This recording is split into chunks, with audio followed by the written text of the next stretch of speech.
Bien le bonjour mes globules schistes et mes platardés préférés. Aujourd'hui, je vais commencer une nouvelle série de vidéos qui se nommera « Terre plate, ridiculisons un gourou ». Bien sûr, le premier épisode ne pourra que parler de notre chaman à plume préféré, Ewanaki.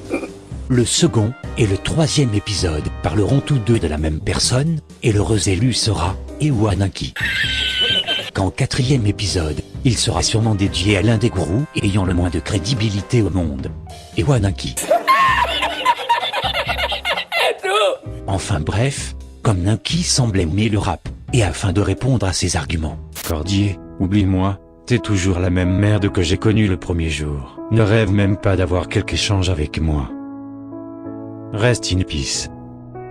Tu pareil, comme un moule en plastique. Je vais simplement lui dire. Tu dis que je fais du mal, tu crois que t'es un mec bien. Les avis c'est comme les trous de balles, tout le monde en a un. Et j'en profiterai même pour ajouter. J'ai rendez-vous avec la NASA pour mesurer la taille de mes couilles. Tu te trompes si tu cherches un mec cool. En conclusion, Tu ferais mieux de te taire. car sinon on en arrivera à cette fatalité. Voilà, vous avez réussi à mettre une victime en PS. Malheureusement pour Naki, il a déjà tellement ouvert sa gueule dans sa vie, mais aussi dit tellement de conneries, Sur 3, je le hermétiquement. qu'il semble nécessaire de mettre en place des cours de rattrapage pour les nombreux platistes qui connaissent très mal leur gourou plein des crétins. Mettons-nous donc en route pour une PLS Express. Merci, allez. Pour commencer en douceur et ne pas trop les choquer, le thème de cette vidéo sera un article rédigé par Roxoker, qui, en cette année 2011, se disait être un ami de Naki. Je ne me permettrai pas de le traiter de menteur ou autre. Ça bien sûr c'est le genre de truc qu'il aurait pu sortir avant son interview. Après, ça aurait plutôt donné ça. J'étais encore loin d'imaginer l'ampleur de ce mensonge, un mensonge intégral. Il se fiche complètement de nous. Mais revenons-en à notre gourou. À part nous parler de ses expérimentations chamaniques lors de son adolescence avec différentes drogues comme le cannabis, Il ne faut pas vous droguer. ou encore le LSD, Se droguer, c'est mal. qu'il continuera à consommer durant de nombreuses années, Aucune drogue, voyez, parce que c'est mal. Naki nous raconte des parties de sa vie hors du commun, un homme qui avait apparemment une destinée extraordinaire. Mais plutôt que de trop en parler, et avant de lui laisser la parole, introduisons la scène.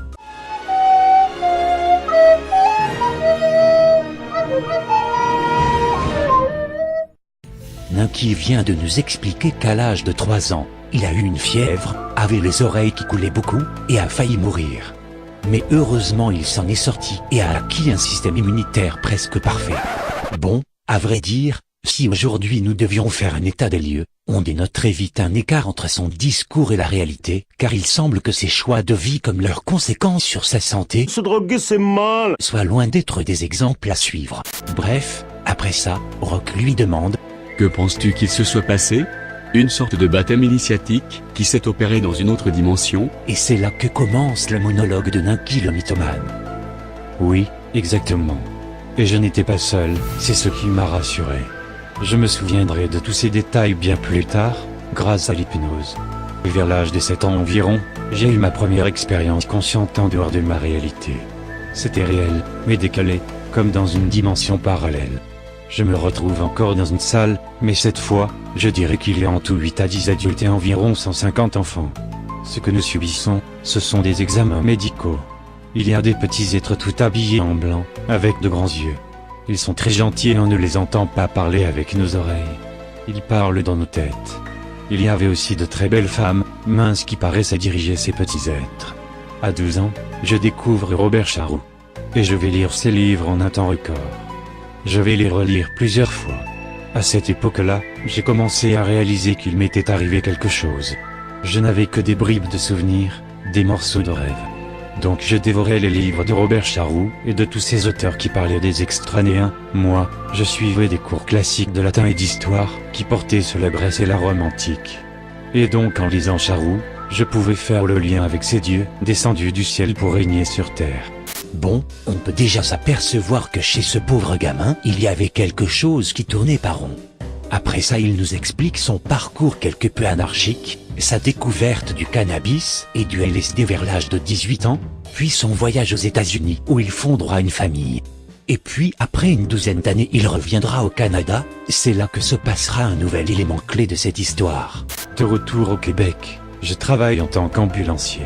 Mon idée c'est de gagner un peu de sous pour retourner aux États-Unis près de mes enfants. En attendant, je vis chez un ami. Un soir de septembre, je fais du stop à Saint-Adolphe-d'Ouard, dans les Laurentides. Je marche le long d'une petite base militaire qui est désaffectée aujourd'hui. Je me suis arrêté un instant devant la guérite à l'entrée de la base pour demander au garde où je me trouvais. Je lui ai donné mon matricule de soldat. Il m'a indiqué la direction à suivre. Une demi-heure plus tard, je vois une lumière à travers les nuages. Cette lumière traverse les nuages et vient devant moi. Et là, je ne me souviens plus de rien. Et je me retrouve à 500 mètres de là, tout nu, et mon esprit est dans un état comme si j'avais pris du LSD. J'essaye d'arrêter une première voiture qui passe, elle m'évite de justesse et continue sa route. Je suis tout engourdi, je continue de marcher, mais je suis comme freiné, comme dans un rêve, et là, une voiture de police arrive. Je monte à l'arrière. La première chose que je dis c'est « Ah, non, pas vous ». Ils avaient l'air vraiment spéciaux, genre militaires mais habillés en policiers. Ils m'emmènent directement dans un hôpital psychiatrique. Je vais rester là-bas quelques jours. On m'impose de prendre des médicaments, mais je fais semblant de les prendre en les cachant sous ma langue. Heureusement parce qu'avec ces trucs, tu deviens rapidement un légume. Finalement je sors, et très rapidement, je réunis l'argent pour rentrer en Californie. Je retrouve mes amis, et je vis chez un type qui est sergent dans l'armée et qui me loue une chambre. Et là c'est grave. Parce que l'événement que je vais te raconter, c'est encore plus intense.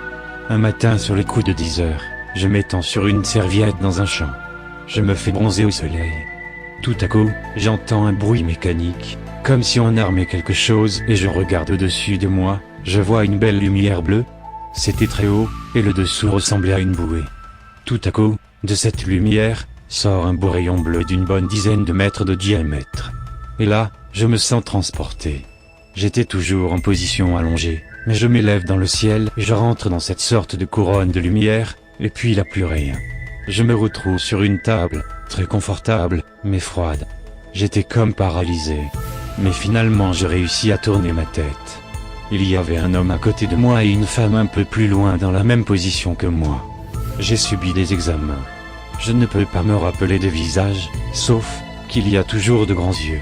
Les yeux ne sont pas tout noirs, je vois la pupille et le blanc des yeux.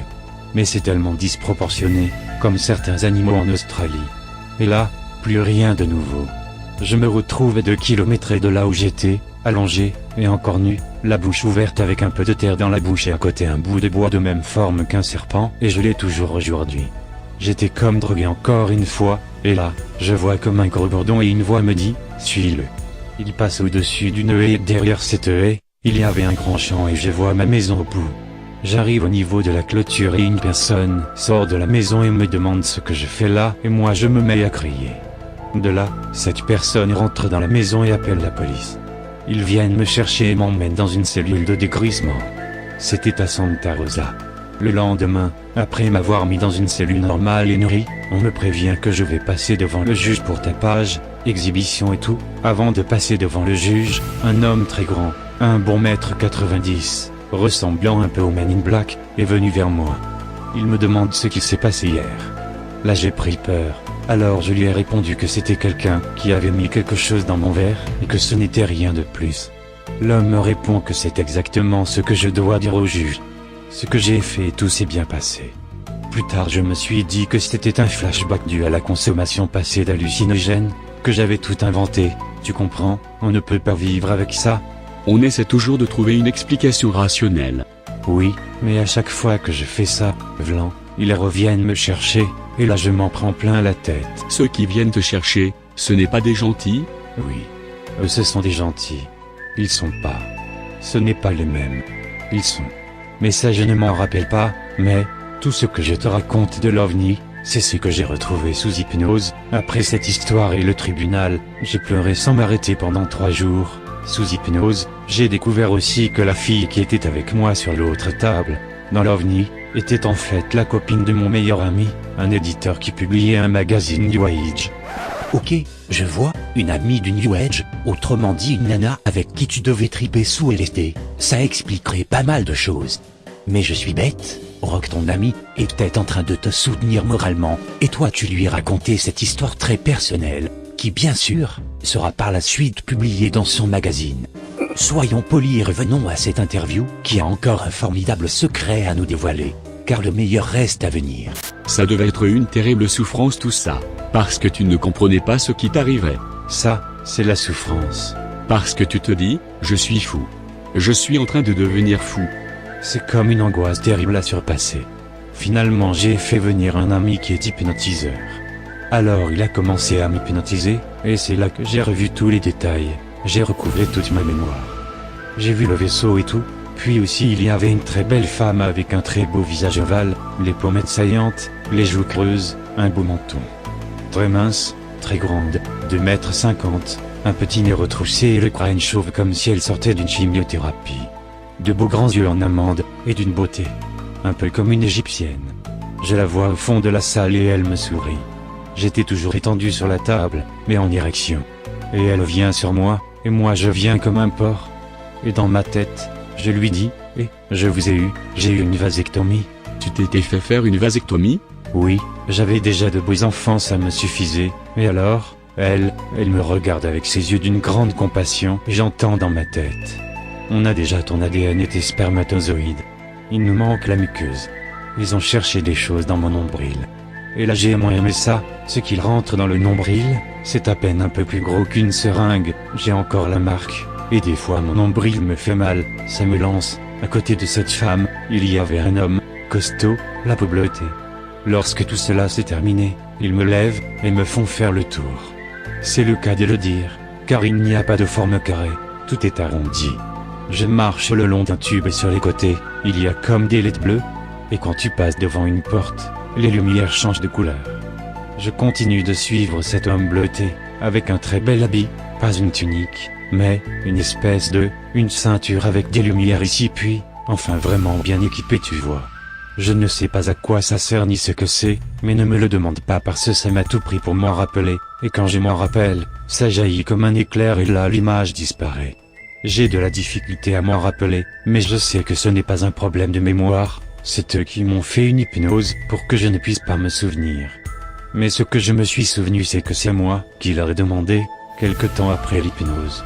J'étais écœuré, j'étais plus capable de vivre avec ça, je leur ai dit enlevez-moi ça de la tête, je suis plus capable, j'en deviens fou. Ils m'ont dit ok. Non qui claque dans les mains. Plam. En une semaine, c'était fini, j'avais plus de rêves, je n'avais plus rien, j'avais plus de souvenirs de rien concernant les détails. Ça m'a fait du bien. Et c'est pour ça qu'à partir de ce moment-là, j'ai dit ok, merci, vous me donnez la permission, je n'en parlerai plus jamais. C'est ça qu'ils voulaient en un sens. Ils m'ont expliqué un peu plus tard qu'ils avaient fait ça pour me protéger, parce que j'étais tellement ouvert et tellement naïf, que les autres auraient pu me récupérer. Bien. Je pense que nous avons fait le tour de cette fantastique histoire. Hop, un petit coup de drogue, hop un peu de New Age, hop un petit enlèvement extraterrestre, hop une hypnose, hop un autre coup de drogue, hop une reproduction interespèce et viol de Ninky par un de ces extraterrestres. Ensuite, hop encore un petit coup de drogue en plus, ça fait pas de mal, hop un petit vaccin alien dans le nombril, cicatrice à l'appui, on attend quelques années, boum on fait des petites conférences histoire de rentabiliser le tout. Une fois que le business ne marche plus, hop hop hop, un dernier petit coup de drogue, pour la route, et en avant pour la terre plate. De toute façon les cons qui croient en ça me croiront forcément, bien sûr on oubliera de parler les multiples enlèvements qu'on a affirmé avoir vécu tout le long de sa vie. En conclusion. Ok, bien comme je vous le disais, se droguer c'est mal. Il ne faut pas vous droguer. Si vous vous droguez, c'est mal. Parce que la drogue c'est mauvais, voyez. C'est mal de consommer de la drogue, alors ne vous droguez pas. Aucune drogue, voyez, parce que c'est mal. La drogue c'est mauvais, voyez.